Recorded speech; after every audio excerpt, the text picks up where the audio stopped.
Good morning, and again, welcome to everybody who is joining us. We're going to go ahead and get started. Really excited about this panel and want to give ample opportunity for folks to join in. A couple quick logistical notes. My name is Patrick Sims, Director of Policy and Research. We are going to keep folks muted throughout the discussion. However, we do encourage your participation. So either chat in your question in the Q&A below, and also welcome to all of you who are joining us on Facebook Live.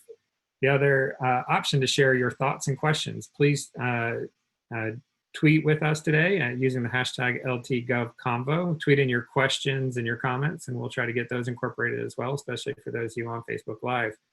With that, I'm going to turn over to our President and CEO, Dr. Debade Siddiqui, to get us started. Thanks, Patrick, and thanks to everybody for joining us this morning. We at the Institute have been fortunate enough to build relationships with a number of state leaders over the years through our Hunt Cain Leadership Fellows program, including both Governor Cox, who was a member of our inaugural cohort of fellows, and also Governor Keogh, who is a part of our upcoming 7th cohort of Hunt Cain Fellows. Through this work, we've seen just how much of a positive impact lieutenant governors can have on the health, well-being, and certainly education of children in their states. So it's great to be with both of you again today. Today's discussion is going to be focused on career and technical education. As we know, it serves as a bridge to sort of bridge the gap between education and the economy. Given the economic challenges brought on by COVID-19, providing students with job training and a lower cost pathway to higher paying careers is a critical part of any state's plan for developing a robust workforce. Both Governors Cox and Keogh have done tremendous work in their states to support and expand career and technical education. I'm excited to hear them share their perspectives here with us this morning. Unfortunately, our friend Ruslan Ali of the XQ Institute had a last-minute conflict and is unable to join us today, but I'm pleased to welcome her colleague and our friend Jennifer Ellis, who's the XQ's Director of Policy Engagement, and she was kind enough to step in, so thank you, Jennifer. XQ as the Institute is a champion of innovative approaches to learning that are student-centered and community-driven, 2 hallmarks of career and technical education. So we're grateful to have Jen here to help us lead this conversation. With that, Jennifer, I'm going to turn it over to you to get things started this morning. Yeah, hi everyone. So excited to be here. Like you just heard, my name is Jennifer Ellis. I'm XQ's Director of Policy. For those of you unfamiliar, XQ is an organization dedicated to rethinking the high school experience so that every student graduates ready to succeed. So we're really excited to be a part of this conversation today that's about career and technical education, not just at the high school level, but I think high school is a really important part of that conversation. We get the question often about XQ, why we're focused on high school in particular. I think everyone realizes the world is changing perhaps faster now than any point in our lifetimes. And our young people face a very uncertain future unless they get the kind of education that helps them critically engage curiously and adapt quickly in an ever-changing world. Yet high schools are riddled with inequities, systematically shortchanging certain groups of students. That was definitely true before the COVID crisis, and it's even more true today. And while these challenges aren't unique to high school, our work has taught us that transformed high schools can be a fulcrum for change. High school transformation can drive improvement and close achievement gaps in opportunity, not just for high school students, but in the lower grades and higher education as well. So that's why we tend to look at high school as kind of that really important transition point. What we also know is that in the future, well-paying work will demand the irreplaceable qualities and skills at which humans are still best. The ability to solve unfamiliar problems, to create, to innovate, to empathize, to strategize, and that's true even among what were considered more traditionally blue-collar jobs. So the way we prepare young people today has to meet this moment of rapid change. High school, higher education, and career and technical education at both levels must provide students with the rigor, skills, and resilience that will propel them through these rapidly changing industries. We also know the tremendous impact that an effective career and technical education can have. Students who participate in high quality career and technical education, or CTE, are more likely to graduate, earn industry credentials, enroll in college, and have higher rates of employment and higher earnings over the course of their lifetime. Because good jobs increasingly require at least some post-secondary education or training, effective CTE programs should also prepare students to continue their education and training in college or in advanced apprenticeships. So we know high schools can be this very critical linchpin for securing successful transitions to post-secondary education and work. But unfortunately, high schools are the one part of our education system that haven't gotten much attention in recent years. And that this is why XQ Institute is focused on rethinking and transforming that high school experience. Because transformed high schools do a better job of preparing students for adult life and equipping students to succeed in colleges, career and technical training programs, and the military. So we're excited to be part of this conversation today. And with that said, I'd love to hear a little bit from the two others joining me on this panel, Lieutenant Governor Mike Kehoe of Missouri and Lieutenant Governor Spencer Cox of Utah, who is also a candidate in the upcoming gubernatorial election there. So let's start, Lieutenant Governor Cox. Can you give us a brief overview of how Utah has approached the pandemic and your role in this response? Sure, and thank you so much, Jennifer. It's an honor to be here with you today, and with Governor Kehoe as well. So my role in this pandemic, very early on, when the president appointed the vice president to oversee the federal task force dealing with coronavirus. So we did something very similar here in the state of Utah.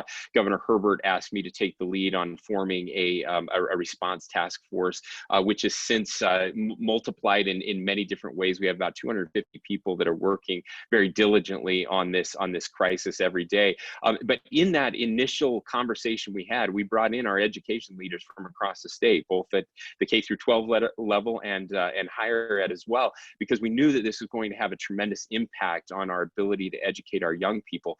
And as we've been working through this virus, like every state in the nation, we've been trying to find those silver linings. And we talk about recovery, but what are we recovering to? And I so appreciated your introduction there, talking about the role that CTE plays in what we're trying to accomplish as a nation, certainly in the state of Utah and where we're headed. And I truly believe that this is one of those opportunities where we can not just get back to normal, but to a better normal, where we're focused more on upskilling our workforce now, but also making sure that our young people are prepared for the jobs of the future and the jobs of today. We've made a huge mistake in our country separating from education for far too long, and this is our moment. It's something I've been passionate about for a long time, but this is really our moment. I know we're going to talk more about specifics about what we've been doing in both of our respective states. But I just hope for the people that are participating here that there's a recognition that this emphasis and focus on every kid getting a bachelor's degree is bad for our kids and it's bad for our economy. We need a skilled workforce, and there are young people with tremendous talents that don't necessarily lend themselves to the university, but that can gain these skills and really be the prepared workforce of the future to compete globally. Thank you so much for that.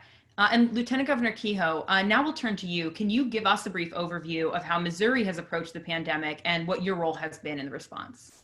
Well, sure. Thanks for having me on this morning. And thank you, Jennifer and the Hunt Institute, for putting this together. I did want to make a quick observation that in the promo slide that went out to promote this, you used Spencer's high school picture and you used the oldest and fattest picture of me you could find. But it's always great to be on with Governor Cox. He's a great leader and doing great things. And so we're appreciative he would join us.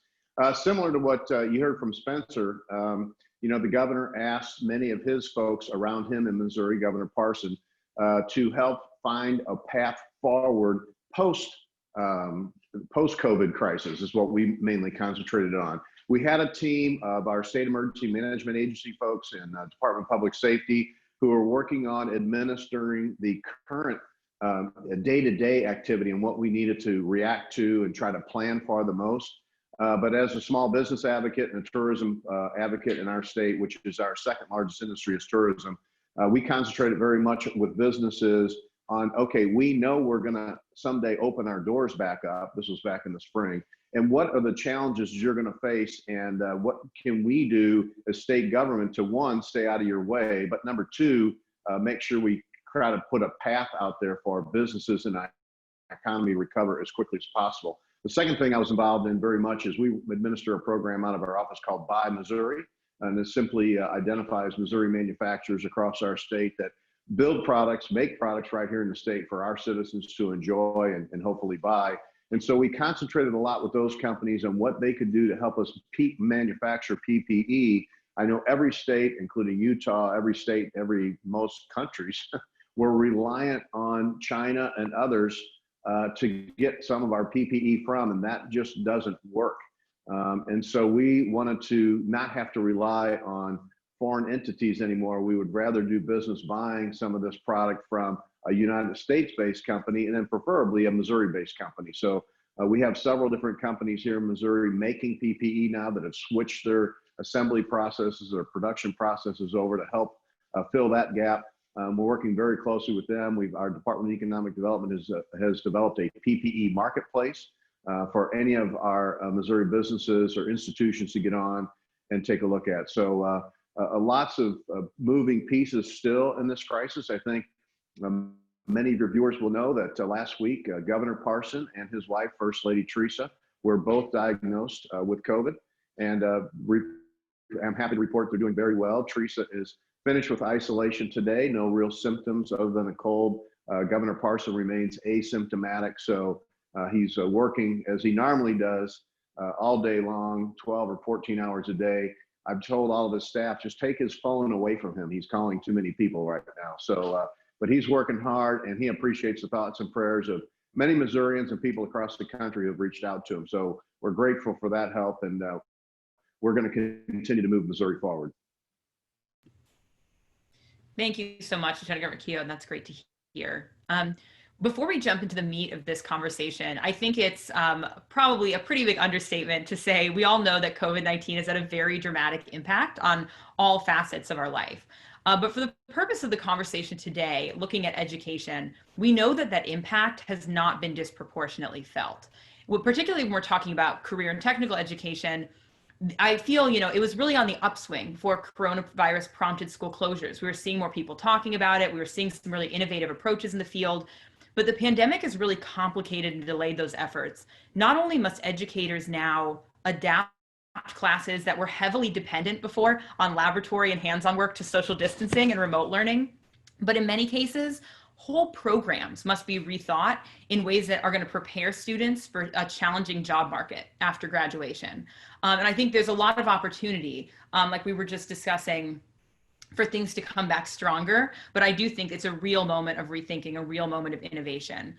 What we know about modern CTE best practices is that they must be carefully designed to combine engaging academic learning with focused preparation to succeed in high demand fields, such as health services, advanced manufacturing, and digital technology. Just a few strong examples that we have from our XQ universe, and these are at the high school level. One is Purdue Polytechnic High School in Indiana. They've developed an entirely project-based curriculum that aligns with not only the Indiana state standards, but also Purdue University entrance requirements and the Indiana workforce development goals. So students there spend 2 years in classroom-based STEM learning environments, working toward mastery rather than earning credit for seat time. In 11th grade, students select a specific pathway, putting them on track to earn college credits and industry credentials before they graduate high school. And in 12th grade, students complete an internship of their selection in their chosen path. Another example where this is taking place is Infer High School in Texas, which partners with the Barbara Jordan Career Center to provide students access to a full CTE campus. It offers experiences and certifications such as automotive, science, and cosmetology. It's definitely challenged in this very hard national moment. We are at a critical moment for rethinking what education can look like in the long term. And we have the opportunity to deeply and systematically impact career preparation programs. So with that said, Lieutenant Governor Cox, I want to go to you. You've been a big advocate for career and technical education in your time as Lieutenant Governor. Can you tell us more about the importance of CTE in Utah and how your state is supporting these initiatives in the face of the pandemic? Thank you. It was are some great examples. We're very proud of our Pathways programs here in the state of Utah that we're working with high school students on things like aerospace, engineering, and all kinds of different CTE focuses. But more specific to this question, again, I've long believed that this decision to disconnect education from skills training have really hampered our education system and our economy. Career and technical education is critical when it comes to helping our students and adult learners both gain the perspective and the skills they need to be relevant in the marketplace. So with all of the economic devastation caused by this pandemic, particularly with regards to unemployment, we have to make the best of this generational shift in the labor market to help those who are looking to retool and reskill. And of course, in Utah, just like Mike in Missouri, we've recognized that this is a critical time to be working with our education and training institutions to provide both short-term, market relevant skills training to those who are unemployed. So here's what we did. Since July, we have granted out more than 15 million federal CARES Act dollars to our tech ed and higher ed institutions for these specialized programs. So we did it in two separate grant tranches. We received over 180 applicants, and we were able to approve 130 of those applications. Now, the way we did this, we had some qualifying criteria for the funding of these grants, and it was that it must be used for in-demand, short-term education programs that will be promoted to furloughed, laid off, or dislocated workers, as well as underserved or other populations affected by this terrible virus. And funds can also be used as scholarships for these programs. So 14 of our 16 public tech ed and higher ed institutions in the state received funding from this program. And our goal is really to have these up and running in August. This is a lightning quick turnaround, as you can understand, in the education world. And another goal was to have these programs full in terms of capacity, to have 5,000 enrollees in these programs by the end of 2020, and hopefully much larger numbers and capacity as we continue into 2021. So learn and work programs that were included in this were in the fields of healthcare, web design, diesel technicians, cybersecurity, small business support, and many others. And they included graduate credentials and education training for individuals who have previously completed some post-secondary education credentials.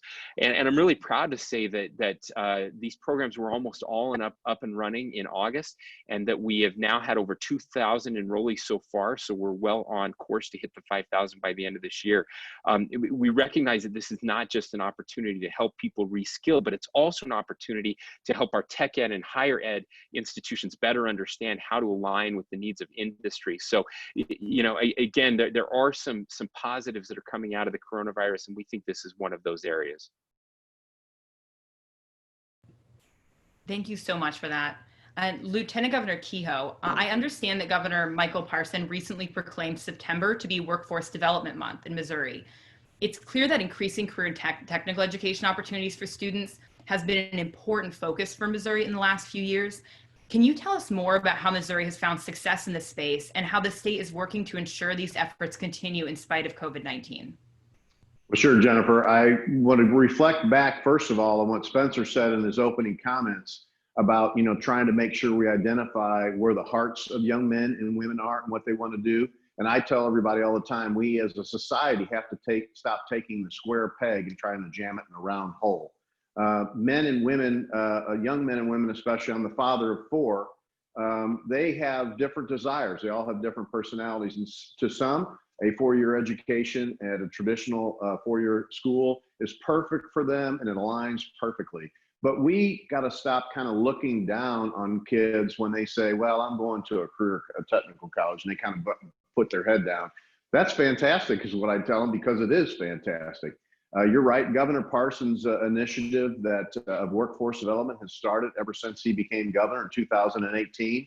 So we felt good that we had some of that footing down, that we had very much been focusing on career and technical education here in the state. Out of our 14 two-year institutions, 3 of them have a career and technical education focus. Out of 84,000 kids total in our two-year institutions, about 16,000 go to those career and technical education facilities. And what we're finding is that as we matched career and technical educators and our institutions with the employers to make sure the employers say, here's our need. In the career and technical education, people can say, okay, let us start a program that helps fill that need. That really has made the whole process a lot smoother. We are continuing to focus on that by also offering our high school students what we call our A+ scholarship program. Previously, that was not available to them at career and technical college. It is now. It makes that career and technical education so much more affordable. We think that's a good sign. And some of our career and technical college schools, state schools, have had a huge increase in enrollment. And what we're finding is kind of what Spencer was talking about, is that like Utah and other states, we have many high schools who have kind of a career or boat tech program for kids in school, but making sure that those schools align themselves with a 2-year institution that can be seamless for those students to be able to transition into is really important, to try to get these kids who want to go into a career technical education and be able to have that path to go forward. We, like many other states, have struggled with broadband internet, broadband access, I should say, across the state. When COVID hit, we found out we weren't bad, we were really bad. And so that's brought an interesting opportunity for some of our career and technical schools, is that, guess what, as you can have dump trucks full of money and contractors and everybody else to bury cable across your state.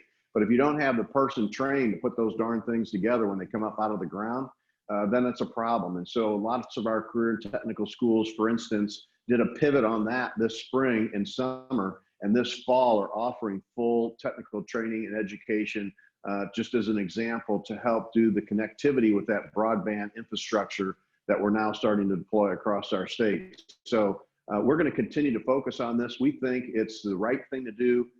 As many states and people watching this would know, that our career and technical education institutions have an incredible graduation rate, but even more incredible job placement rate. And one of our schools that's not too far from Jefferson City here, I just was on their board many years ago. I was on their board of regents way before politics, about 1,900 kids in this school. They had a 99% job placement rate with their last class. And the only reason it's 99% is because 7 kids they couldn't find or talk to. So it could be 100%. But the point is that they're graduating because of our A+ program. They're graduating with little and or no debt. They're going into a great career and finding employment right away. And that's what Missourians want to do. And that's what people around this country want to do. They want to go to work. They want to provide for their family. If you're a young kid, you might want to buy a TV and a bass boat.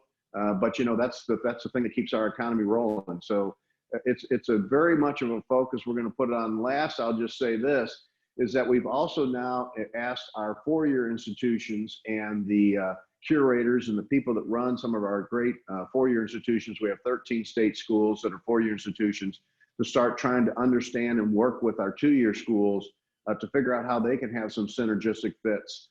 In case these kids get into this 2-year school and they decide they want to go for a little bit more, we're making sure that program is all aligned, those courses are all aligned, so that they can work hand in glove with some of our 4-year institutions. So we have a long way to go, but we've come a long way in the last couple of years under the governor's workforce development initiative.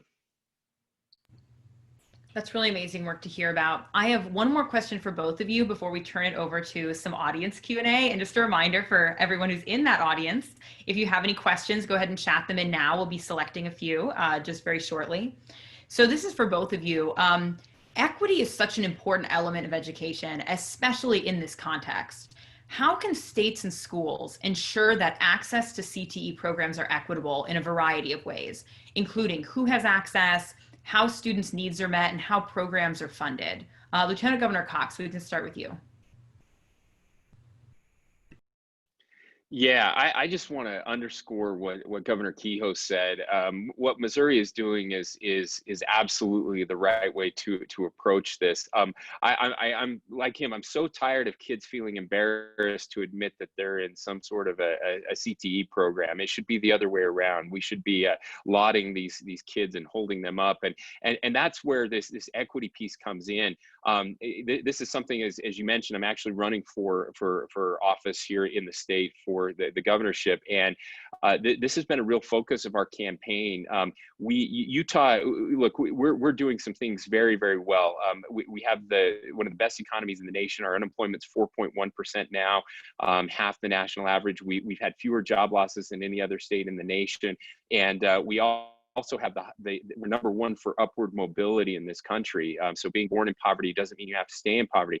And all of that being said, we could pat ourselves on the back and be really proud of that, but there are communities that are getting left behind. And I'm a big believer. I'm a conservative like Mike, and we believe in, that we speaking of bass boats, we want to teach kids how to fish, not give them a fish. I think that's not controversial. We all believe that. But sometimes we give some of our kids, we give them bass boats and fish finders and the best rods and reels available. And other kids, we give them a stick and a string and can't figure out why they don't learn how to fish. And this is one area where we really can improve. And look, we're having a moment as a nation where the social justice issues are coming to the forefront.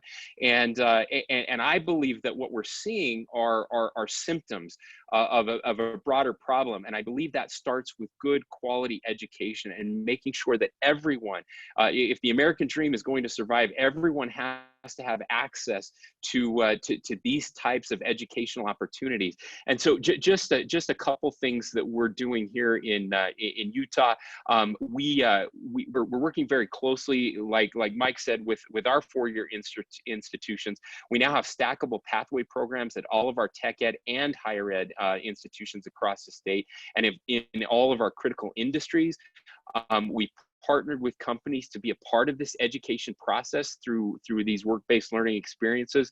We're working with companies like Boeing and Stadler Rail, Northrop Grumman, Komatsu, BioFire, Edwards Life Sciences. A whole bunch of these companies have really bought in, and they are invested in these communities that are facing higher poverty rates and that may be struggling. We've actually targeted several of our pathway programs in underserved school districts. So we've started those projects and piloted them in our underserved districts to give these kids hands-on technical education that they previously did not have available. In May of this year, just one example, Salt Lake Community College reported more than 80% of their students work, and that many of those working students lost their jobs as a result of the pandemic.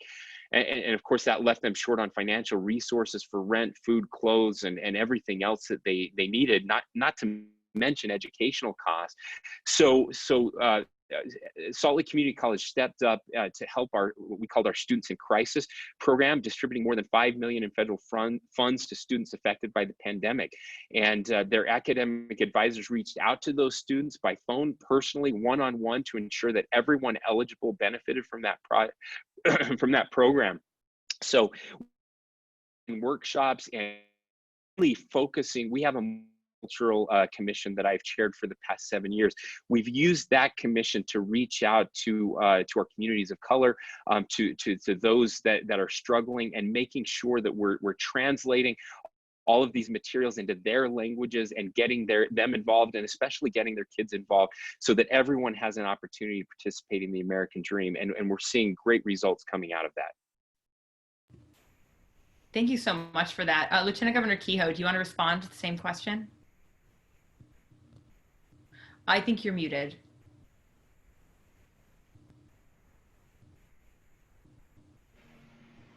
How about now? We can hear you now.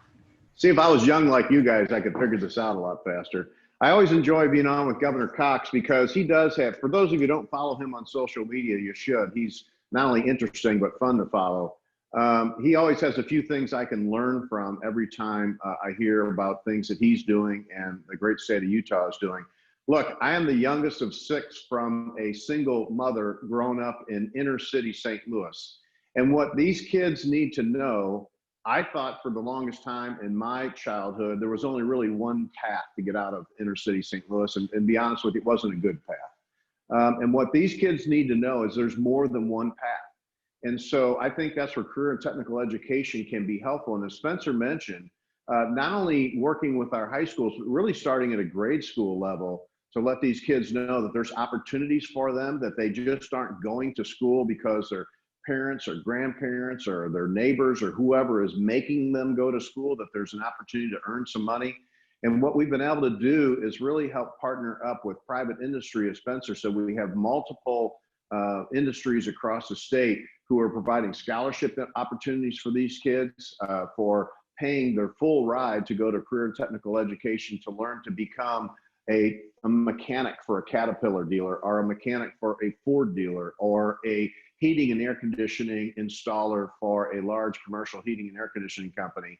And letting these kids know that those paths are available to them, and that Missouri has some great training, because quite frankly, they just don't know. And it gets back to what we've all been talking about, is that society for so long has painted this picture of, you know, that's not the greatest thing to do. Well, it is a great thing to do. And there's room in the mix for the whole variety, from 4 or 5 year educated men and women all the way down to 2 years. So providing the awareness, working with private industry to get some scholarship opportunities for those kids out there, and then really finding mentors in those neighborhoods, especially in the impoverished neighborhoods, that will go in and let these kids know there are opportunities, there is hope, and it's not a black, white, male, female, anything else.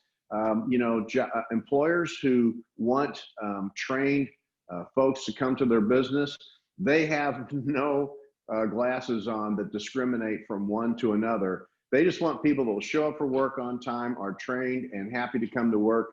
And if they're willing to do that, they're going to provide them a great opportunity, sometimes for their entire life. And so we just need to make sure we continue to get that message out.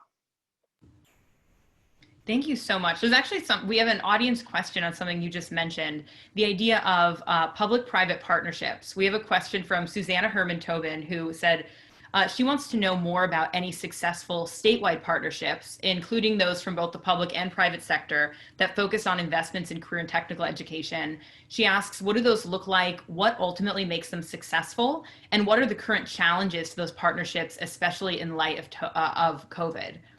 Lieutenant Governor Keough, do you want to follow up on that a little bit? I know you mentioned a few of those partnerships Missouri is pursuing. Sure. Our Department of Economic Development administers workforce development program. Matter of fact, we've moved workforce development into our higher ed department, so that higher ed, Zora Mulligan, who runs our higher ed department, and Rob Dixon, who runs our Department of Economic Development, actually work together on workforce development and opportunities out there for employers that have to do with economic development tied together with job training skills. And so that piece has gone well. But public-private partnerships, we see very successful when we can bring in the employer or the manufacturer or the person who needs help, along with our educational institutions up front. We've seen some great successes in that. And quite frankly, we don't have enough capacity to fill what some of our employers need. So the more we can continue to work on that, the better off we can be. And our institutions, under the leadership of Commissioner Mulligan and our higher ed, have really been encouraged to adopt those relationships. And so the boards, as we're appointing board members to these institutions, as the governor appoints these board members, I know one of the critical things, he wants somebody who's going to get on there that's open-minded and willing to adopt new ideas to work on these public-private partnerships. Because look, our state's budget is probably like a lot of other states. It was managed. We, thank God, have a balanced budget amendment, so we always managed our budget. But the COVID piece has put a damper on some of our budgets. And so where do we look for resources to help fulfill some of these programs? That's a challenge, but it's a place where the private sector can step up and fill in, especially those who need some skilled workforce training. So I would encourage those watching to continue to work with your private sector, along with your economic development, your higher education people. Those are very critical components to putting together some of these better programs. And Lieutenant Governor Cox, I'd love to hear more about what Utah's doing in this space of public-private partnerships. What challenges are they facing in light of COVID, and what ultimately do you see as making them successful in the long run? Yeah, well, Mike's absolutely right, and we've learned a lot from Missouri and the great work that they're doing in this space. And this is, look, government was not designed to solve all of our problems, and that's not me saying that as a conservative. It's just the way government works, and private-public partnerships are more important than ever, especially in the education realm. One of the things I loved, Governor Kehoe talked about the way that many industries in Missouri were able to pivot. Need to be with education. We need a much more nimble education system so that we can pivot when to the demands of industry. And we're seeing that. Just one example, several years ago, we started our aerospace manufacturing pathways program in our high schools, working directly with Boeing. And we took some of our Title I high schools and went in there and formed this incredible partnership. And kids are now graduating from high school with certificates in aerospace manufacturing, being able to go right into the workforce and make good wages, living wages that can sustain a family. And many of them are then using that to get Boeing and others to pay for them to go to college if they want to do that, and get even more skills and more education. So it's a win all the way around. Now, the biggest, you ask, what are some of the challenges we face during the coronavirus? And I think the biggest challenge, and Mike mentioned this, it's budgets. There's no question that every state in the nation is facing some budget crunches, and we're going to have to prioritize those things and figure out where to cut and where to spend. Fortunately, our legislature has been very good in recognizing that we're only going to compound the problem if we take money away from these types of programs, and in fact we need to be adding money there, and that's exactly what we're doing. Of course, the CARES Act funding has been helpful in some of these areas to supplement funding that wouldn't otherwise be available, but we have to continue to invest in our people. That's just going to help the recovery process and make sure that we can sustain those budgets moving forward. Thank you so much for that. We have another question from Jay Olson from Snow College in Utah. He wants to know what you see as real workforce development needs in rural areas of Utah and Missouri, particularly when rural areas are largely agriculturally based economies. What are the opportunities there? What are the needs? And how are both of your states addressing that? We can start with you on this one, Governor Cox. Well, as a proud graduate of Snow College, a two-year institution that I went to before going to Utah State University, I'm grateful for those smaller institutions, especially in rural Utah and rural America. For those of you on the call that don't know, I still live in rural Utah, in the small town I was born and raised on, the farm that my great-great-great-grandfather settled 160 years ago. Raising my kids there, I commute 200 miles round trip to the capital every day because I want my kids to curse my name the way I cursed my dad's name, and making them do farm work every day. And so there are opportunities, and unfortunately, with all of the tremendous prosperity that we've seen across the country over the last few years, and here in the state of Utah, there are still wide portions of the country that are not taking advantage, or not able to take advantage of that prosperity. Now, this is one area where I think we have again, there is a silver lining coming out of this pandemic. Governor Kehoe mentioned those supply chains that were disrupted back in March and April in ways that we have never seen. The stories about trying to obtain these precious personal protective equipment, the PPE that we so desperately needed, are really crazy looking back on it. And I believe that because of those supply chain disruptions, that we as a country are better situated than ever to bring manufacturing back home. We're going to see a manufacturing renaissance here in the country. It's already happening. It's happening here in Utah. And I believe that rural America is very well situated to take advantage of these changes in manufacturing. And that's really where our focus is going to be when it comes to rural, is to helping diversify. From agriculture is still important. And trust me, as somebody that's a farmer, we're not moving away from that. But it is important that we diversify so that we stop exporting our kids to the cities, and we allow them an opportunity to stay and raise their families, and making sure that those job opportunities are available.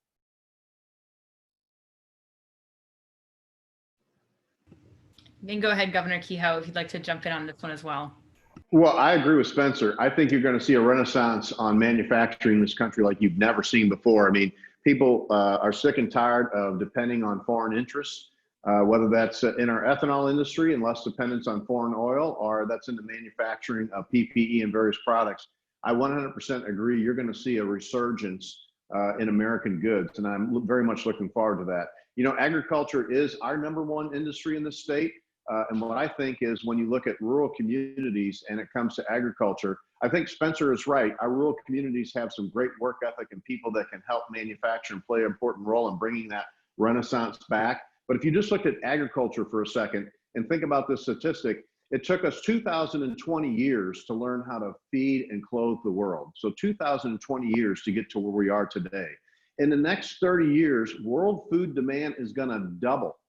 2,020 years to get to where we are today. Next 30 years, we have to double that.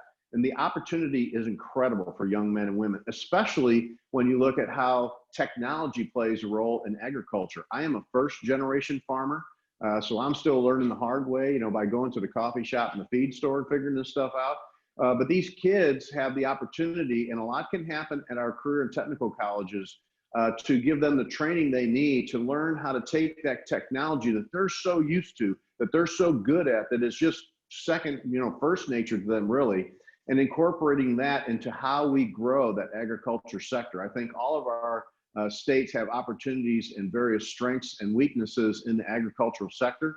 And so I think the opportunity for young men and women to either continue with that family farm that they might have been there for generations, like Spencer mentioned, or if they're a first-generation farmer, I think that's probably one of the most exciting sectors in our country right now, is the opportunity to grow with that world food demand increase that we know is coming. Governor Cox, would you like to speak to this as well? Oh, sorry, I believe we already did. No, that's okay. Let me just add to that, and I love what Mike said, and that innovation. For people that haven't paid attention to farming lately, it's not my dad's farm anymore, and the way that technology is really changing. I spoke at our Silicon Slopes conference where we talked to our tech community, and they were blown away. I told them that we needed these computer engineers coding in our dairy farms. And I said, if you go to a modern dairy farm, the cows milk themselves. And they thought I was joking, but it's really true. The cows determine when they're going to get milked. It's all automated. The cows, they'll milk themselves 3 to 5 times a day. And they have these modern dairy farms are incredible. They actually have nutritionists that come in and work with every cow individually. The computer knows if a cow's starting to get sick. It knows how much they're eating. It knows how much milk they're producing. There's robots that clean the stalls, and that of course is taking away some jobs, but it's adding a whole layer of new opportunities and new jobs for these kids that are nascent technologists. I mean, they're born with this stuff and they just get it. And we need those types of people, not just in the IT industry, but in farming as well. I think that's a fantastic point. And to follow up on that, with the changing nature of so many careers and the increased use of technology, the need for that technical expertise, looking at that in the K-12 space, we know that business and industry partnerships are the fulcrum of CTE. What are ways that K-12 schools can reach out to major employers to find out what kind of employees they need and ensure they're on board with internships and apprenticeship programs? And also, what can be done here at the state level to kind of facilitate those types of conversations and partnerships and open those doors? You can jump in here if you like, Governor Kehoe. Well, yeah, that's a great question. And just if I could finish with Spencer's thought on the dairy farm, is that think about that dairy farm operation that needs everybody from somebody who can install and manage and maintain the equipment to a programmer to the nutritionist. The spread of people that are needed in there are not just 2-year, but also 4-year college. There's a lot of opportunities in just that example that Spencer used, that whatever your interest is as a young man or woman, you can find a hole in that supply chain or that production chain in that particular case. To your question about what can schools do, we have a fantastic model in Northwest Missouri where 13 counties, 54 school districts go together for sophomores and high schools. So my theory always has been juniors, and by the time you get to a senior, you're way too late. And so they take sophomore and high school to come together with about 40 manufacturers up in Northwest Missouri, And the kids get off of this bus, and they do it for 2 days, and they put through thousands of kids to this kind of what you and I would call a job fair, but for them, they just call it career day. And they get off of this bus thinking it's a day out of school. I'm so happy I don't have to be in school. It's fantastic. And they're just goofing around like 14 and 15-year-olds are doing. But they get back on that bus, unbelievable. I've witnessed this. And they go to these different folks from very highly skilled and trained jobs that might take 4 or 5 year educations to jobs that would career technical education or 2-year degree would work with. And they actually go and visit the different employers and find out what it is that their company does and what kind of training that they need. And by the way, they can't just go and they get a little card to get checked off by visiting with employers. They can't just go and say, hey, would you check my card off? I want to get my teacher off of my rear. They have to have a mini job interview with that person. And I've talked to these kids, again, getting off the bus, didn't know who I was, didn't know what day of the week it was. They just were happy they didn't have to be in school. And many of them, dozens and dozens, coming out of it after several hours of going through this, saying, you know what, I didn't know that I could weld boat hulls, be an aluminum welder with a 2-year degrees, and start at $60,000 a year, and within 2 or 3 years be making $80,000 a year. And then, you know, they talk to the next young man or woman, and they talk to somebody who needs nurses, and they didn't know what a nursing degree, how they could achieve it, and what the opportunities were in nursing. And then yet another person who says, I went and talked to the CFO of a major corporation who told me about their accounting need, and here's what they need from accounting, and I always wanted to be an accountant.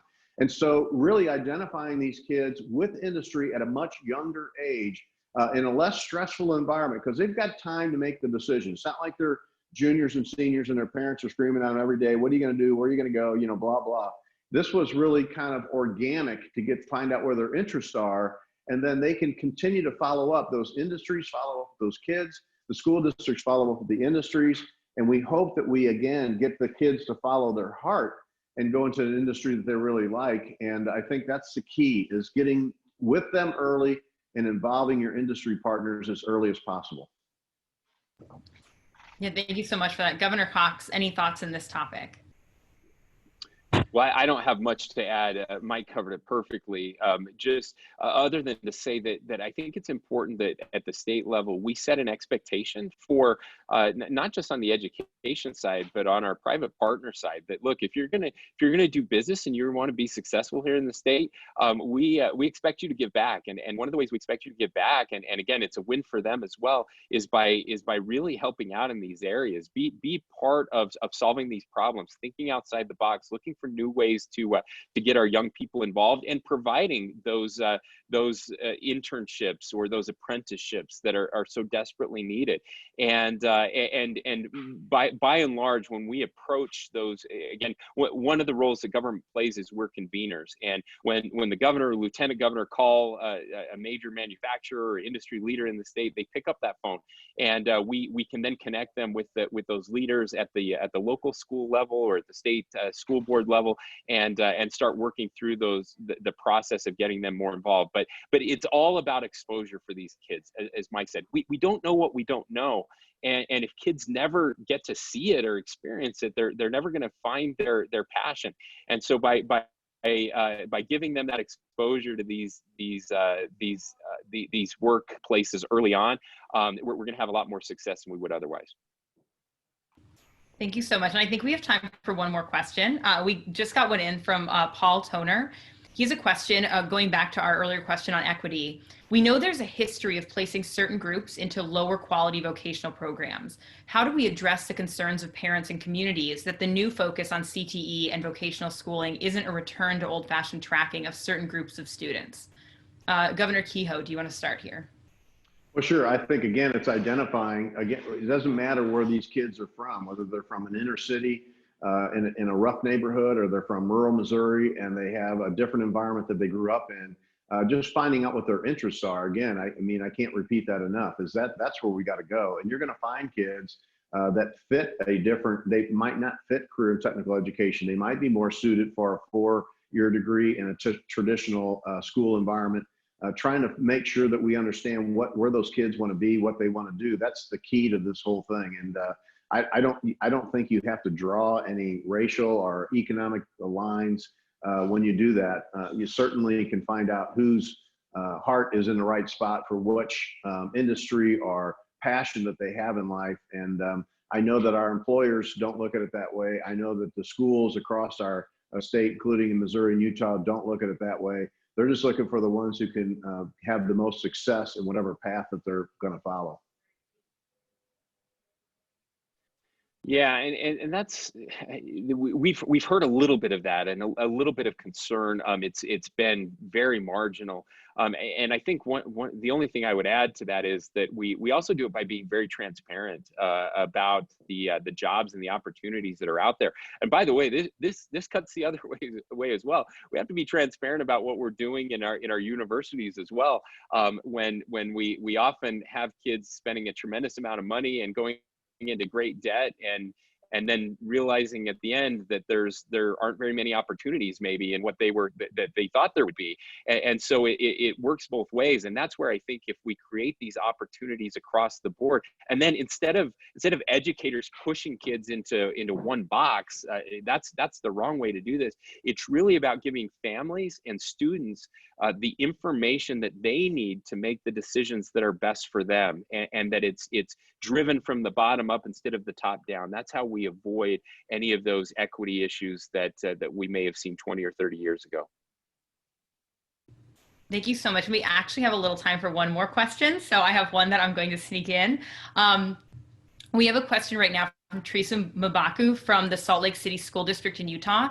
She has shared the great work going on there through their apprenticeship program and wants to know, how can schools, communities, and the state help promote internships, apprenticeships, and other CTE programs to overcome the stigma often faced by CTE? I know both of you mentioned earlier trying to overcome these feelings that some students have when they're in CTE programs. How can we as a community come together to combat that at the state level?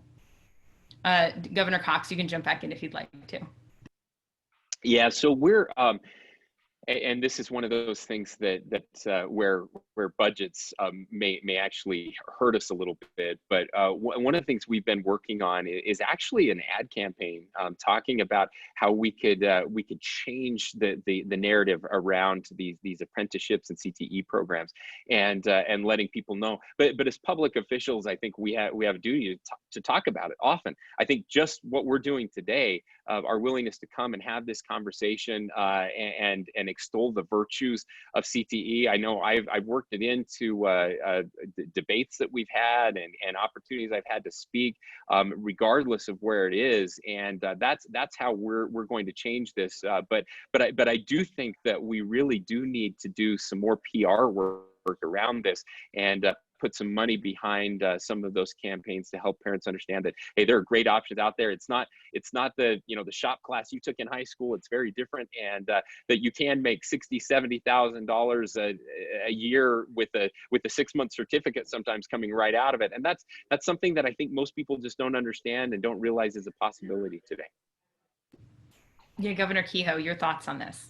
Yeah, I think Spencer hit it right on the head, in that there's a perception out there amongst a lot of young kids. We have done, like many states, of really trying to push that next level of internship or apprenticeship. And Spencer's right. It's incumbent upon elected officials in positions where people will listen and pick up the phone to encourage that. But there's so many industries out there who a young man or woman, or the parents of that young man or woman, would say, that's a horrible industry. We don't want you to get to. I'm a Ford dealer by trade, not a politician. So car dealers are a little bit better than politicians, Spencer. But if you take automotive mechanics, for instance, in just the 35 years I've been in the business, the days of turning wrenches and a grease monkey, although those people are incredibly talented and I have a lot of admiration for them, they're gone. These young men and women in our shop now, they come with rubber gloves every day so they don't get grease in their fingers. They're diagnosing problems with the computer. They're putting entire assemblies in the cars to repair them. They are true automotive technicians, and they're not grease monkeys anymore, and they make an incredible salary. And so when you bring kids from that environment, or some operation in an agriculture environment where they think everything is just digging ditches and cleaning out the planter, which sometimes it does entail, but if they can see what technology has done to bring these jobs into something that they might think is more suitable for them through that internship or that apprenticeship, I think that's a game changer for a lot of these industries. It's a game changer for a lot of these kids because they might say, oh, I didn't know what that was like. I would like to go into this field in whatever form or fashion that is. So that hands-on expertise, the peer group that changes their mind because of the apprenticeship, the individual that could change their mind, those are the keys to starting this out early and making sure they, can go into a career that they actually enjoy. Thank you both, Governor Cox and Governor Kehoe, for sharing your thoughts today. This was a really incredible conversation. I'm so glad we had the opportunity to have it. Just to offer a few concluding remarks, we know the tremendous impact that an effective career in technical education can have. Investments in this area have major payoffs for students, for families, and for entire state economies. Education and state leaders must take steps to ensure that CTE and work-based learning opportunities are high quality, focused on job sectors that with expanding demand, and help students build the kind of skills needed to succeed in our fast-changing world. The future doesn't look like the last 100 years. You heard that today. Our students deserve an education that meets their needs now and sets them up for the careers of tomorrow. Thank you again all for joining us in this conversation. And Patrick, I'll hand it back to you. Jennifer, thank you so much for stepping in and moderating today. You did a great job. And of course, a huge thank you to both of these lieutenant governors who I know are very busy campaigning and with running their state. So thank you so much for joining us today. It was a very rich discussion, and I know there was a lot that was covered, so folks probably missed a few things. We will have a recap blog that we'll be posting as well as a video recording of this, so be on the lookout for that. We also hope we'll be able to get to some more of your questions. We know there are a lot of questions, so we'll try to get back to those coming back around in the next chance. Couple quick notes. We have a couple webinars coming up that we'd love for you to join as well. In particular, one this evening, Thursday evening, this Thursday, we have about measuring student growth, and we'll be joined by state chiefs in Missouri, Illinois, as well as the representative from Sass Institute and 50 CAN. And we have a couple other really exciting webinars coming up. So check out our website at hunt-institute.org, and you'll find more about that. Again, many thanks to our lieutenant governors and Jennifer for joining us today. Thank you for having us.